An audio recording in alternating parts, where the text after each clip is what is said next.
బాబీ దర్శకత్వంలో వెలువడనున్న జైలవకుశ మూవీకి చాలా కష్టపడుతున్నారట ఎన్టీఆర్. త్రిపాత్రాభినయం కావడంతో జూనియర్ ఎన్టీఆర్ 3 రకాలుగా నటించాల్సి వస్తోంది. 3 పాత్రలు జై, లవ, కుశ అని మనకు తెలిసిందే. ఈ 3 పాత్రలకు ఎన్టీఆర్ ఎంతో వైవిధ్యంగా చూపిస్తూ నటించాల్సి ఉంటుంది. అలాగే ఆయా క్యారెక్టర్లలోకి పరకాయ ప్రవేశం చేస్తూ వాటికి తగ్గట్టుగా డైలాగ్స్ డెలివరీ చేస్తూ డ్రెస్సింగ్ మేనరిజమ్స్ మెయింటైన్ చేయాల్సి ఉంటుంది. తాజాగా జైలవకుశ చిత్రంలో జూనియర్ ఎన్టీఆర్ ఒక్కసారి ఈ సినిమా షూటింగ్ కు గాను 42కు పైగా కాస్ట్యూమ్స్ ను మారుస్తున్నట్టు సమాచారం.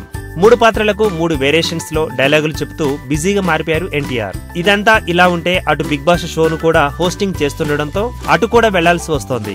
దీంతో ఎన్టీఆర్ ఎంతో బిజీగా 3 సెట్లకు తిరుగుతూ చాలా కష్టపడుతున్నట్టు తెలుస్తోంది. ఇక ఈ సినిమాలో నివేదా థామస్, రాశి ఖన్నాలు హీరోయిన్లుగా నటిస్తున్నారు. రోహిత్ రాయ్ ఓ కీలక పాత్రలో నటిస్తున్నారు. సెప్టెంబర్లో ఈ చిత్రం ప్రేక్షకుల ముందుకు రానుంది.